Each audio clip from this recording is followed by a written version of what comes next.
This podcast is intended for mature audiences and is not considered appropriate for enjoyment in the workplace. However, as bad as this podcast is, we will take anyone we can get, including those who are hard of hearing.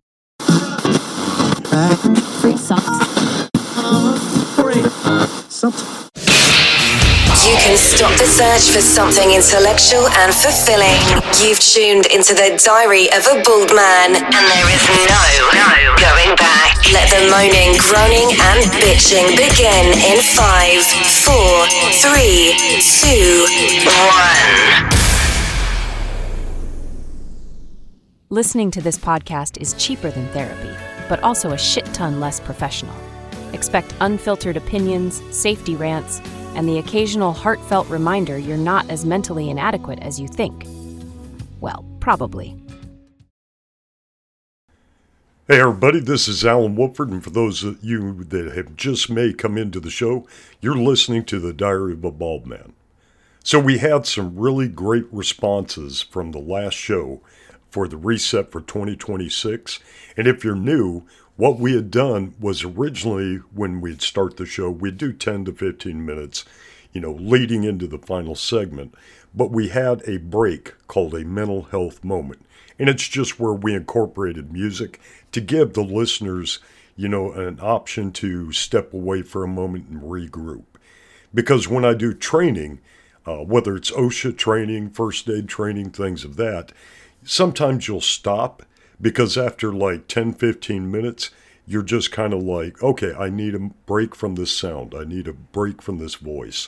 I need a break from the inputs. And so that's what we were trying to incorporate. And it worked great for many people.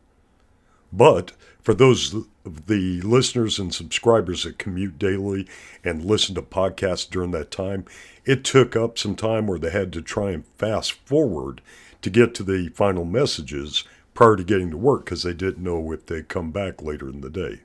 So with the new format, the 80 plus emails that we've received through the Diary of a Bald Man website, and for those that are new, if you have a complaint or you want to vent or you have a show idea, it's diaryofaBaldman1968@gmail.com. That's it. So simple information, good communication, good feedback on what the listeners and subscribers thought, and what some new people thought as well, having not heard the podcast, but just seeing it posted on Facebook, Instagram, or TikTok. Yeah, we got a good following on TikTok these days. It's not in the millions. That's not what I'm here for. It's not to be an influencer. It's to share information. And today's episode is brought to you by coffee. Yeah, we don't have any sponsors. It's great to have a sponsor. It's great to have, people invest in you for equipment, for, supporting causes, for supporting, like if we need software. I'm very grateful that right now I'm using the Audacity software. It doesn't cost anything, right?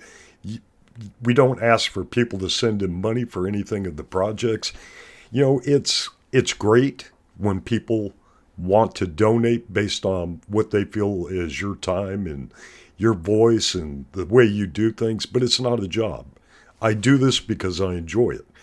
And one of the things I enjoyed was, as I was growing up all over the world, as a young kid, my father was in the Air Force. And one of the things I really enjoyed was the time spent in the Philippines, getting to learn cultures there, the people there. And it was a rough time because 74, 75, Vietnam was still going on, and my father was going into different areas. Then he returned to where we were at in the Philippines and stationed at Clark Air Base.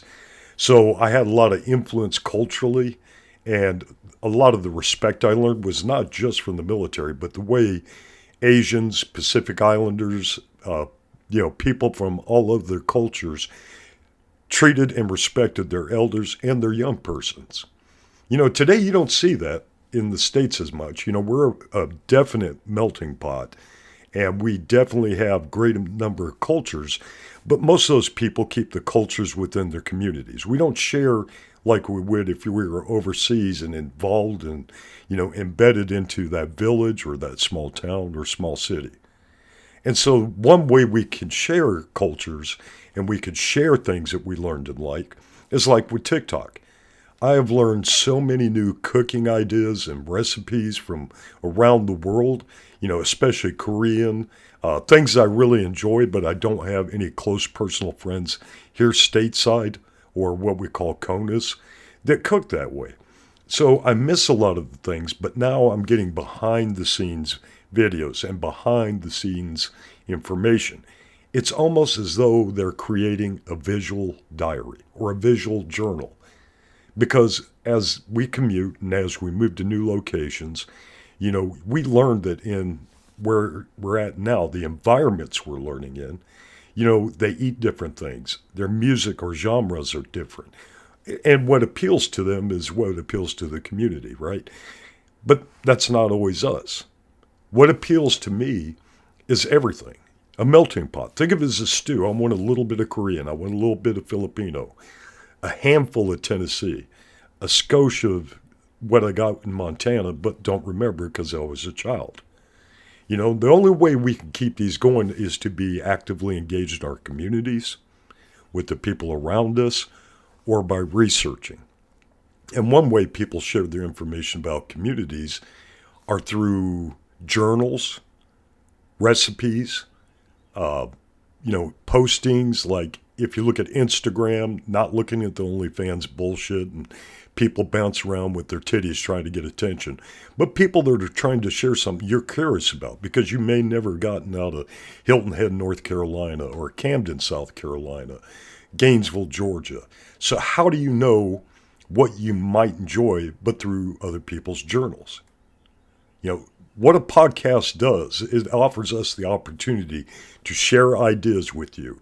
Like when I would do the stuff about vitamins, people enjoyed that because for those of us getting old, they're listening to like how taurine helps with the heart, how magnesium helps with indigestion or bowel movements. Sounds like an odd thing to be interested in, but as you get older and you see your body change, it's these journals, these diaries, these shared information that we put out to one another that helps us grow. And we'll be back in just a moment. Don't go away. I know you're listening, but listen to the message and you'll know a little bit more. Did you know the oldest known tattoos belong to a man who's been frozen for over 5,000 years? His name was Ötzi the Iceman, and he was found in the Alps, preserved in ice, ink still visible. Over 60 tattoos. Yes, 60 in all. They were not dragons, they were not rebellion. They were just small lines and crosses along his spine, knees, and ankles, the same places they believe he had arthritis. Historians believe they were therapeutic. Early pain management, or a version of ancient acupuncture. So the first tattoos we know about weren't about looking tough or rebelling against our family or friends. They were about surviving pain. Maybe humans have always marked their bodies not just to express who they are, but to endure what they carry. And maybe every mark tells a story long before anyone else hears it.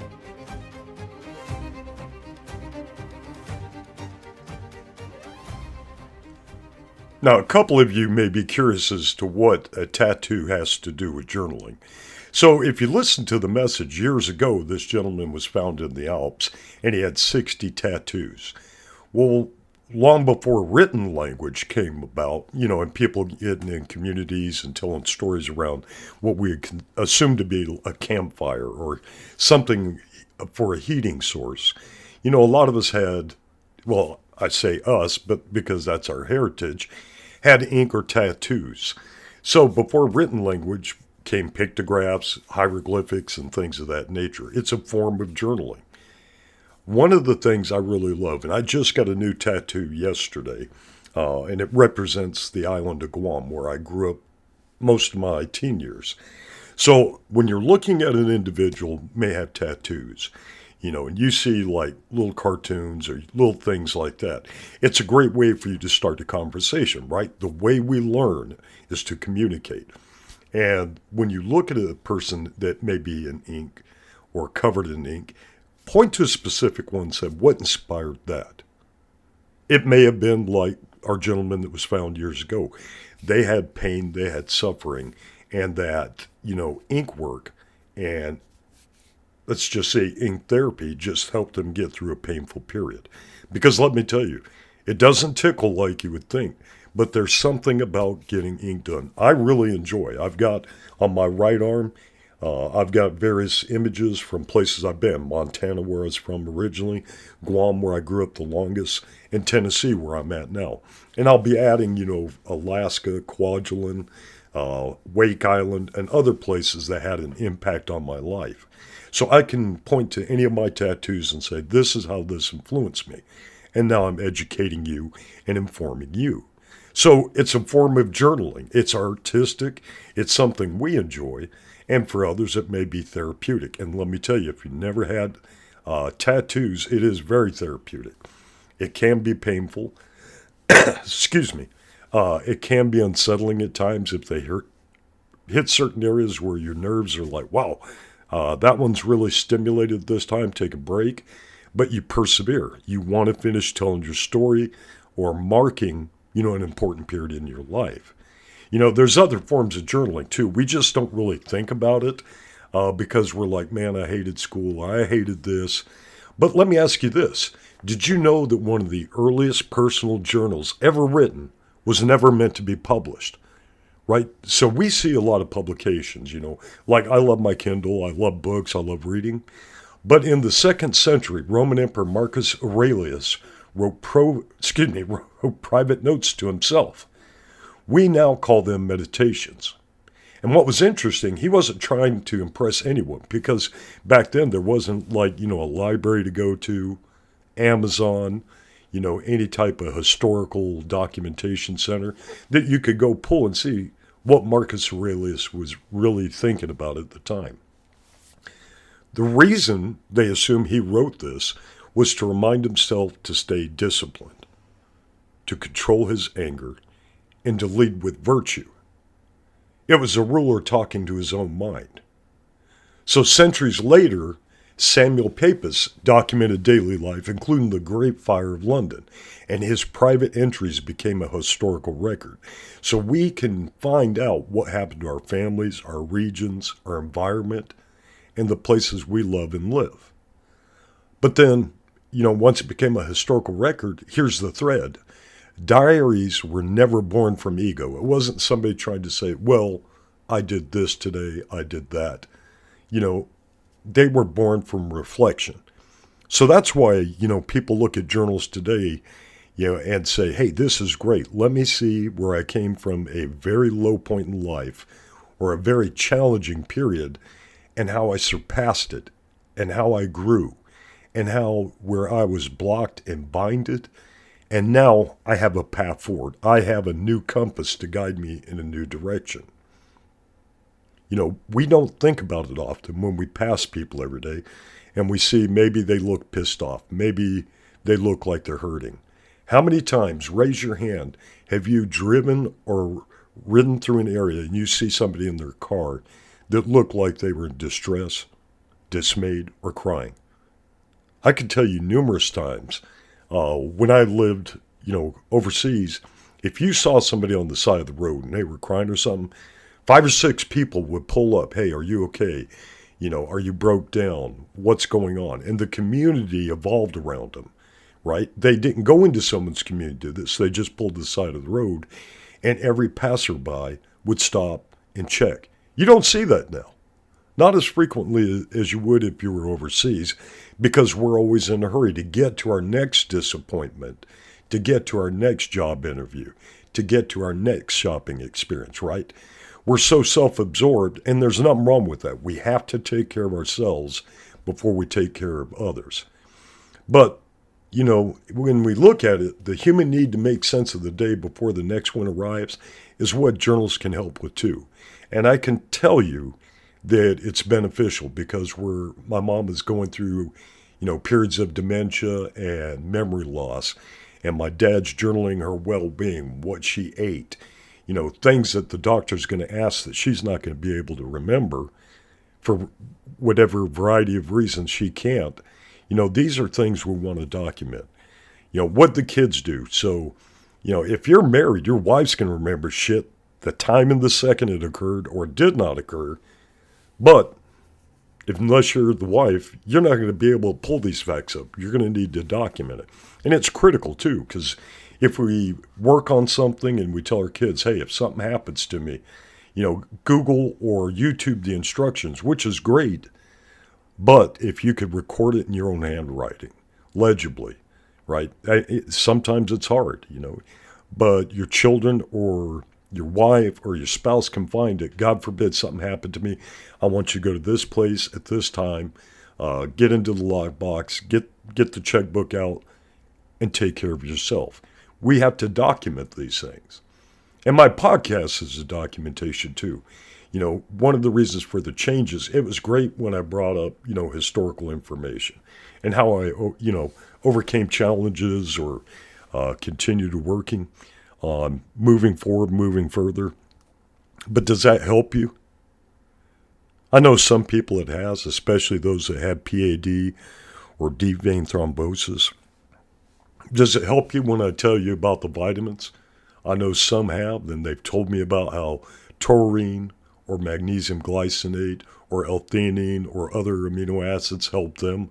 And they never looked at it because, their primary care physician, their veterinarian, their witch doctor, their neighbor with the big tits said, hey, take this pill, take this liquid, do this and do that, right? You're more inclined to listen to people around you that know you and what you're going through than a voice from afar or that came out of the ether or the internet or whatever it is. Take care of yourself. Journal what you do so that there's historical stuff. So if something fails, they can go back and say, oh, Alan took, 30 milligrams of cayenne pepper to help with his blood pressure. Or the doctor gave me this and I interacted with it in a bad way and he needs to know that. Or she, there's him and hers out there. As far as I know, that's all it is, him and hers. And I guess we have to say to be polite to those that need it, they and them. I think it's bullshit, but they may have had something I've never experienced. And the only way I can understand it is listening to their community, listening to their environment, and seeing why they chose that. It's odd the things we run into and we see in our daily lives, but if we share that and we communicate that, maybe we have a better understanding. We're more empathetic. We're more likely to bring in people that's outside of our bubble and make our lives that much more enjoyable, not because of what they choose to call themselves, but they have a skill or they have an ability that we find beneficial in our life. And then, like the commercial, you see a guy help a lady lift a baby carriage onto the steps, and then she in turn opens the door for an elderly person, right? When we see compassion, we give compassion. Most of us. There's some selfish pricks out there. Now, I'm not going to lie. There's been a couple of times I'd see somebody struggling with something, but because my clock was ticking and I had to get going and stuff, I chose not to at that time. But I made it up later. Let's live, let's grow, let's experience with one another. I hope, in the future, with the new source and the new way we're doing the podcast, that somebody benefits from it. And then hopefully they start a podcast or a blog or a vlog or a TikTok. Not so much the Instagram. I mean, I see a lot of good stuff out there. Mostly it's selfies and self-depreciating things or selling ass. I don't know how that benefits the people. But again, I'm not communicating and saying, how does this help you? How does this help your community? How does this help your family? And I know that they have a reason to do it. We all do. Simple steps, one step at a time, right? One individual, one moment at a time. So thank you for listening. We hope you enjoyed the show, or I hope you enjoyed the show. Nobody else gives a fuck. They're like, hey, listen to our stuff. Listen to this. But again, document your life. Share it with the people, whether it's visually through a tattoo or you just put a simple statement on my shirt. I survived breast cancer. Fuck breast cancer. Fuck cancer of all kinds. Be kind, be courteous, be thoughtful, and be open to new suggestions. Make your lives better. Thank you for listening. Thank you for being a part of the show. God bless you. Now get the fuck out of here and enjoy the rest of your life. We'll see you next time. Thank you for listening. Now go.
Listening to the Diary of a Bald Man. How do you feel? A little dizzy? Maybe a little nauseous? That was one hell of a ride, I know. It's our passion to make you feel as uncomfortable as possible. We hope you've enjoyed the show. We know we had a blast. Make sure to like, rate, and review the show. We'll be back soon, but in the meantime, Google Alan the Safety Guy. You'll find all the socials there. Connect with us. Or else. See you next time on Diary of a Bald Man.